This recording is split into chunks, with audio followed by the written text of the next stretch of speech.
नमस्कार साथियों, देवव्रत क्लासेस में आपका हार्दिक स्वागत अभिनंदन है। आज हम पढ़ेंगे करंट जीके के बहुत ही महत्वपूर्ण प्रश्न। इससे पहले जिन साथियों ने वीडियो को लाइक से सब्सक्राइब नहीं किया है, वीडियो को लाइक कर दें और देखते हैं आज का पहला प्रश्न। पहला प्रश्न है, भारत की किस पैरा बैडमिंटन महिला खिलाड़ी को female para badminton player of the year award से सम्मानित किया गया है? तो ध्यान रखना, किसे? मनीषा रामदास को। कहाँ की है ये? तमिलनाडु की बैडमिंटन खिलाड़ी हैं जिन्हें female para badminton player of the year award से सम्मानित किया गया है। अब देखो, मनीषा ने वर्ष 2022 में कुल कितने 11 स्वर्ण और 5 कांस्य पदक जीते। अगला प्रश्न है, भारत की किस महिला मॉडल ने भारत के लिए मिसेज वर्ल्ड 2022 का खिताब जीता? बहुत ही इंपॉर्टेंट प्रश्न साथियों। किसने जीता? सरगम कौशल ने। किसने जीता? सरगम कौशल ने। कहाँ की है ये? जम्मू कश्मीर की है। और ये दूसरा मौका है जब भारत की किसी महिला ने मिसेज वर्ल्ड का खिताब जीता है। और इन्होंने कितने वर्ष बाद में?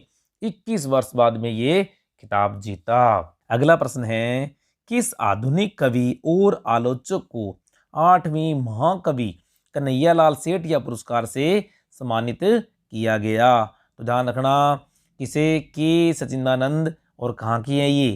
केरल के हैं। इन्हें 8वीं महाकवि कन्हैयालाल सेठिया पुरस्कार से सम्मानित किया गया और इन्हें पुरस्कार स्वरूप कितनी 1 लाख रुपए की राशि प्रदान की गई। अब ध्यान देना, कब सम्मानित किया गया? 16वीं जयपुर लिटरेचर फेस्टिवल के अंदर इन्हें सम्मानित किया गया। और इसका आयोजन कब किया गया? 19 से लेकर 23 जनवरी को JLF का आयोजन हुआ जयपुर में। और थीम क्या थी इसकी? उत्सव। अगला प्रश्न है, भारत की किस टेनिस स्टार ने ऑस्ट्रेलिया ओपन 2022 के बाद टेनिस के सभी प्रारूपों से क्या ले लिया? संन्यास ले लिया। तो किसने ले लिया? टेनिस स्टार सानिया मिर्जा ने। टेनिस स्टार सानिया मिर्जा ने। 2 ग्रैंड स्लैम जीतने वाली सानिया मिर्जा ने क्या है? टेनिस से संन्यास ले लिया। और हाल ही में आपको पता होगा, इन्हें क्या है? क्रिकेट की क्या है? मेंटर बनाया गया है। अगला प्रश्न है, इलेक्ट्रॉनिक एवं सूचना प्रौद्योगिकी मंत्रालय ने 17 जनवरी को किस वायु गुणवत्ता निगरानी प्रणाली का शुभारंभ किया? बहुत ही बड़ी बात है। किस प्रणाली का शुभारंभ किया? ध्यान रखना, AI का मतलब है एयर इंडेक्स।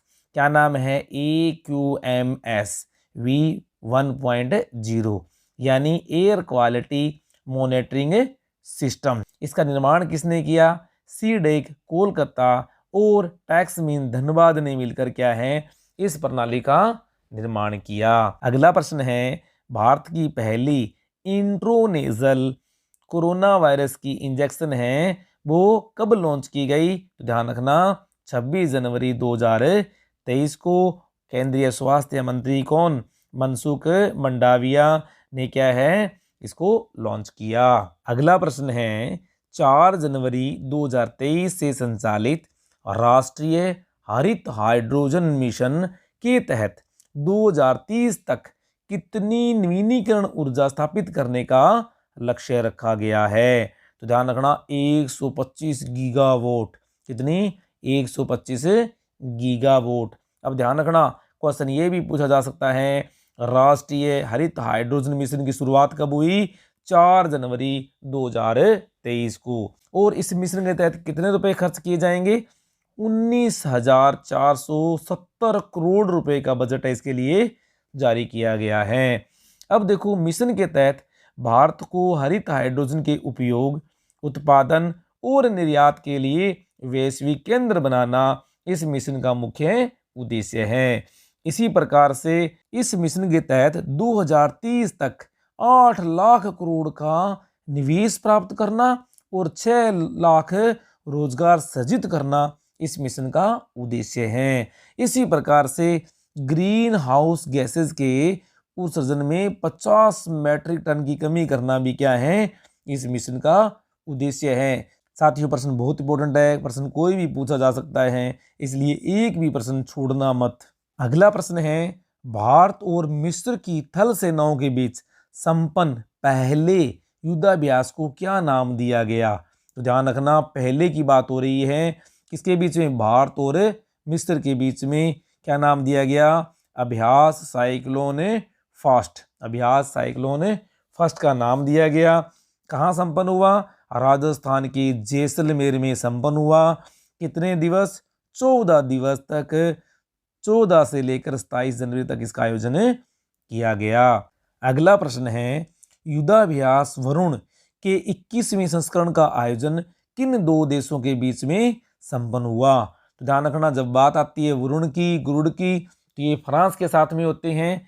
तो इसका जो 21वां संस्करण है भारत और फ्रांस की नौसेना के बीच में संपन्न हुआ। और कहां पर? पश्चिमी समुद्र तट पर। कब से? 16 से लेकर 20 जनवरी तक। 16 से लेकर 20 जनवरी तक 5 दिवसीय युद्धाभ्यास वरुण का आयोजन किसके बीच में? भारत और फ्रांस की नौसेना के बीच में हुआ। अगला प्रश्न है, भारत की तीनों सेनाओं जल, थल और नभ का संयुक्त युद्धाभ्यास एमफैक्स, ध्यान रखना क्या नाम है? एमफैक्स 2023 का आयोजन किस राज्य में किया गया? तो ध्यान रखना, किस राज्य में किया गया? आंध्र प्रदेश में। और आंध्र प्रदेश के अंदर कहां पर? काकीनाडा में इसका आयोजन किया गया। और कब से कब तक? 17 से लेकर 22 जनवरी, यानी 6 दिवसीय युद्धाभ्यास का आयोजन किया गया।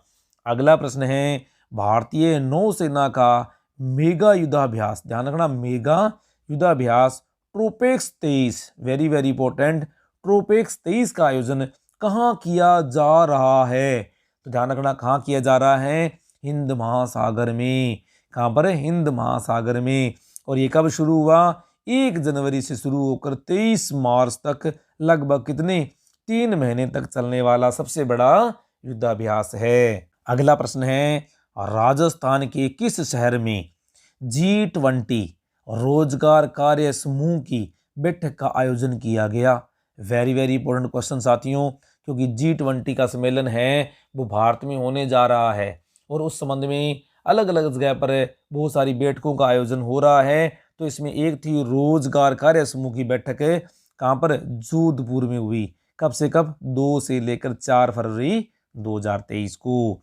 इसी प्रकार से G20 अभियान के तहत स्टार्टअप 20x, ध्यान रखना, स्टार्टअप 20x का आयोजन किस शहर में किया गया? ध्यान रखना, कहाँ पर किया गया? हैदराबाद में इसका आयोजन किया गया। कब से कब तक? 28 से 29 जनवरी 2023 को। ये थे आज के बहुत ही महत्वपूर्ण प्रश्न।